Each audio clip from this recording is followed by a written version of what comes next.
হ্যাঁ, আসসালামু আলাইকুম। সো আজকে আমাদের কাছে বেশ কয়েকটা ল্যাপটপ আসছে। একজন দোকানদার ভাই দিছে যে ল্যাপটপগুলো আছে। ১ টা, ২ টা, ৩ টা আর ১ টা ৪ টা ল্যাপটপ দিছে আমাদের কাছে। তো এই ল্যাপটপগুলো আসলে প্রবলেম বিভিন্ন রকম। যেমন এটার ডিসপ্লে আসে না। উনার RAM বা সবকিছুই ভালো আছে। উনার RAM এখানে রেখে দিয়েছি আমরা। এখন এটার প্রবলেম হচ্ছে ডিসপ্লে আসে না। এটা কুলিং ফ্যানও কিন্তু ঘ্যার, ঘ্যার করে শব্দ করে আরকি। নতুন কুলিং ফ্যান পাওয়া যাবে বলে আমার মনে হয় না। তারপর আমি একটু দেখাই আপনাদেরকে। আমাদের এখানে কিন্তু রানিং RAM লাগানো আছে একটা। এই ল্যাপটপে খুলছি, খুলে লাগাইছি আরকি। তো দেখি আমরা কী অবস্থা, সমস্যা কী এবং কী ধরনের সমস্যা এটা দেখাবো আজকে। তো এটা হচ্ছে আপনার সরাসরি কিন্তু একটা লোড নাই, দেখছেন? একটু খেয়াল করেন। এই যে সরাসরি একটা লোড নেই। ঠিক আছে?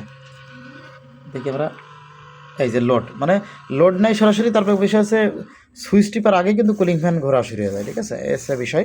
তো আমরা খুলে দেখি আসলে অবস্থাটা কী বা কেমনি কী কাহিনী। একটু খুলে দেখি আমরা। এটা খুলে দেখলে বোঝা যাবে। খোলা পর্যন্ত থাকবেন আপনারা আমাদের সাথে ইনশাল্লাহ।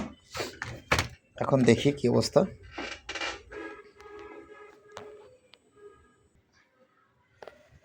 সো আমরা কিন্তু ল্যাপটপ খুলে ফেলেছি এবং ল্যাপটপ মাদারবোর্ডটা একদম আলাদা করে ফেলেছি। ল্যাপটপ মোটামুটি একটু ক্লিন করেছি আমি। আমার কাছে বেশ ডাস্ট ছিল মাদারবোর্ডে, আমি ক্লিন করে ফেলেছি। তো এইবার একটু দেখি কী অবস্থা। তো আমাদের কাছে ডিসি যে পাওয়ার সাপ্লাই আছে, পাওয়ার সাপ্লাই ডিসি পোর্টটা আমরা একটু ঢোকাই। এটা হচ্ছে তোশিবার পোর্ট, আমি যেটা লাগাচ্ছি তোশিবার পোর্ট। এটা দেখি আমাদের এখানে কিন্তু একটা জিনিস খেয়াল করছেন, এখানে কিন্তু অটোমেটিক একটা লোড আছে। তো আমি একটু দেখি। আচ্ছা, তো এখানে হিট হচ্ছে, এই যেটা অটোমেটিক লোড। আমি কিন্তু প্রথমে একটা কথা বলছিলাম যে একটা অটোমেটিক লোড আছে, একটা অটোমেটিক লোড। এটা কিন্তু হিট হচ্ছে এখানে, এটা হিট হয়। ঠিক আছে, এটা একটা হিট হয়। তো এই হচ্ছে বিষয়। অর্থাৎ সরাসরি ইন্টেলের চিপসেটটা আছে, চিপসেটটা শর্ট, একদম স্পষ্ট কথা।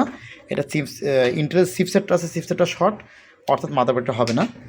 এখন হবে, এটা হচ্ছে চিপসেট চেঞ্জ করতে হবে। চেঞ্জ করলে কিন্তু এটা রেডি করা পসিবল। আমরা তো চিপসেট চেঞ্জ করি না। যদি দেখি যে ভালো রেসপন্স পাওয়া যাচ্ছে বা চিপসেট, আসলে চিপসেট মিলানো যায় না, সমস্যা হচ্ছে নতুন চিপসেট তো আসলে পাওয়া যায় না। পাওয়া গেলে না এটা চিপসেট মেশিন নিয়ে আসতাম আমরা। তো দেখি আমাদের বায়োসটা একটু ভেবে দেখি। এখানে বায়োসটা ঠিক দেখাচ্ছে, দেখেন ঠিক দেখাচ্ছে, কিন্তু অটোমেটিক যে হিটটা হওয়ার কারণে আমরা বলতে পারি যে এটা আসলে হবে না। তারপরে আমরা একটা কাজ করতে পারি, সেটা হচ্ছে এটার যে বায়োসটা আছে, বায়োসটা কিন্তু ফ্ল্যাশ করে দেখতে পারি যে আসলে অবস্থাটা কী দাঁড়ায়। একবার ফ্ল্যাশ করলে কিন্তু এটা হয়ে যাবে। এটার ফ্ল্যাশ করে বাড়তি দেখার কিছু বা এরকম কিছু নাই। ফ্ল্যাশ করে দেখতে পারি। পরবর্তীতে আমরা আরেকটা ভিডিওর মাধ্যমে আপনাদের দেখাবো।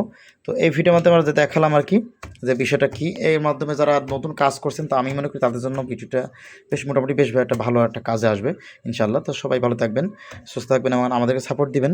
যারা laptop motherboard, desktop motherboard repair কাজ শিখতেছেন, যোগাযোগ করতে পারেন আমাদের সাথে, অথবা আমাদের কাছে কাজ পাঠাতে পারেন যে কোনো জেলা থেকে, কুরিয়ারের মাধ্যমে অথবা সরাসরি আসতে পারেন। ধন্যবাদ আপনাদের সবাইকে। ভালো থাকবেন। আল্লাহ হাফেজ।